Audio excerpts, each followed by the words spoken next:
Okay, so Jeremiah 31:33 says that the Lord made a new covenant with you, and as Francis says, it is in your heart. Okay, yes, I agree it is in your heart because He put the word in your heart. So the word is in your heart. But which seed have you watered to know that this is the apple tree or this is the mango tree or which one is it?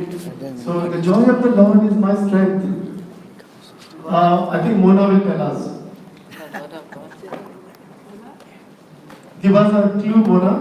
Which seed are you watering when we say the joy of the Lord is my strength? Nehemiah 8:10.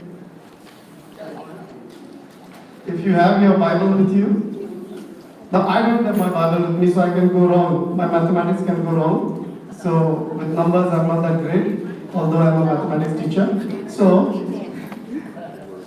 check on Nehemiah 8:10. So that is your promise. When you say anything and you believe in it, it is the truth. Because the Lord said, when you know the truth will set you free. or the preacher, No, the truth. or the preacher will set you free. The truth will set you free. Someone I can hear preacher. The priest. The word Of God. who is Jesus himself. He will set you free. The preacher is only here to tell you about the word, explain the word to you, to make you understand it. I'll talk to you later. So being a teacher, I know how to get the students who are a bit more active than the others. So we always have a neutral crowd. So the joy of the Lord is my strength is from Nehemiah 8:10. So whenever, in any circumstances, you get that strength, you get that power, you get it from the joy. Why? Where is the joy actually? So Francis said it's in the Word of God. So that Word of God is activated.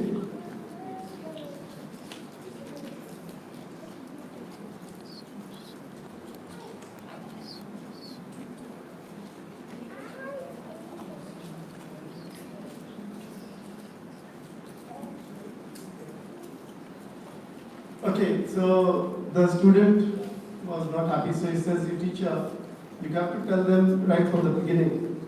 So he says, Form 5. So it's Nehemiah 8:5 now. Yeah, Nehemiah 8:5. I won't tell you the whole story, there's a background to it, but we'll go through this. And Ezra opened the book in the sight of all the people. So what book did he open? The doctor's certificate that we see when we have something? The word of God. Yes, Holy Bible. It is the scripture. Yeah. The scripture is the Old Testament. And Ezra opened the book in the sight of all the people. For he was above all the people. And when he opened it, all the people stood up. So when the priest comes and reads the word of God, we all Stand up. stand up. So that is the reverence.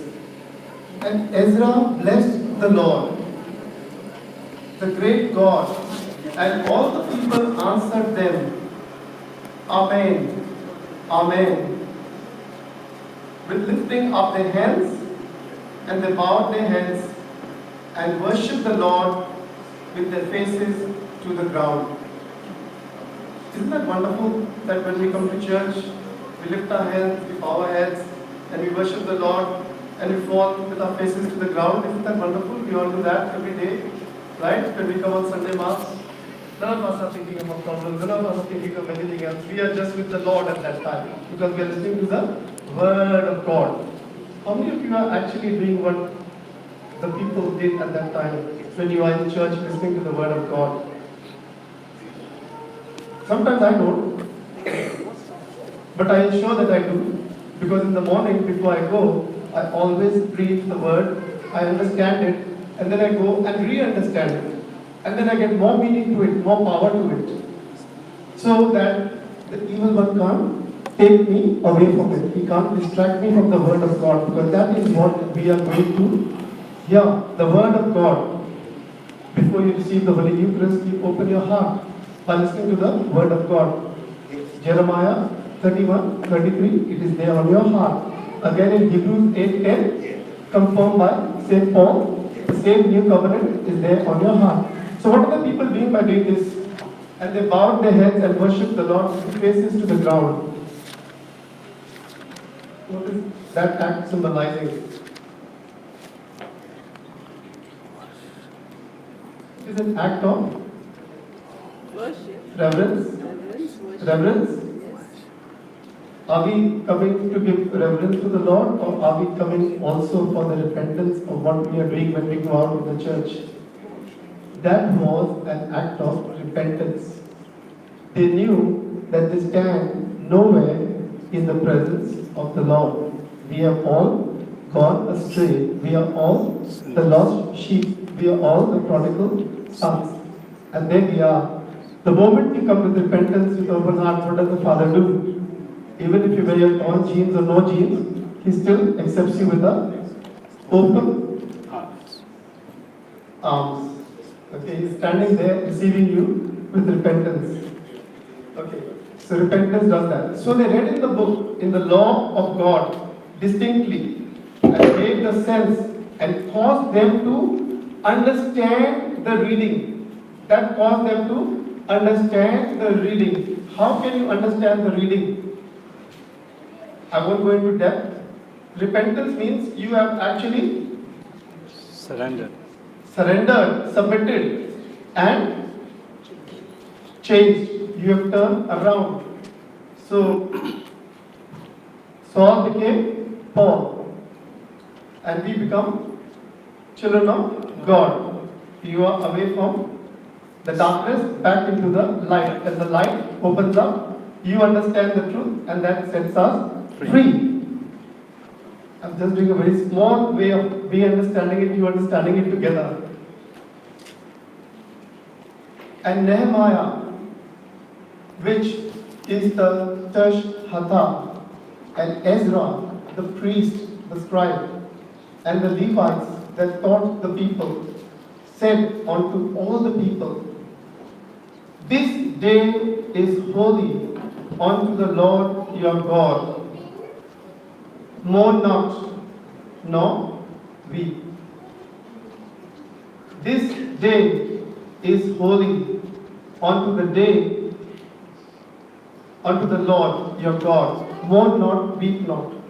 So when you come with your problems and you have that repentance and you cast all your cares and worries on Him, so you are already empty, cleansed, and the Spirit of the Lord, the Holy Spirit that you have, has made you holy. We are not holy by our works. It is only by the presence of the Holy Spirit inside us that makes us holy. And then we come to the verse where he says, "Then he said unto them, Go your way, eat the fat, and drink the sweet, and send portions unto them for whom nothing is prepared. For this day is holy unto the Lord. Neither be sorry." And then finally he says, "For the joy of the Lord is your strength." This is the essence of the whole thing. That when you come to Him, you give reverence to Him, you repent, empty yourself, be filled with the love of the Heavenly Father, because the Holy Spirit is already filled inside you. And then you are rejoicing in every situation, as someone from there, Margaret, was it you, who said that rejoice in all situations? That is what the joy of the Lord is. So we are all filled with the joy of the Lord? Yes. Yes? Because it is a gift from the Holy Spirit that you are activating. And this is the promise, Nehemiah 8:10, that you are watering. And the Lord's promises are all yes. Now I won't ask you to quote another verse for that. I will leave it at that. So coming back. So we are now filled with joy, we are open, we are understanding, we are empty, again ready to be refueled to go on the long journey of life. So today is a beautiful day, a holy day, a day filled with joy and love, and we are all going to be rejoicing this day. Now coming to the ground rules, we are going to now start our program. We were just having some technical difficulties, which is very normal in today's world. The glitches, technological glitches in life. So the glitch has been sorted out. Our glitch has been sorted out because we have the joy of the Lord in our hearts. So we start now, then we'll have a break only at lunchtime.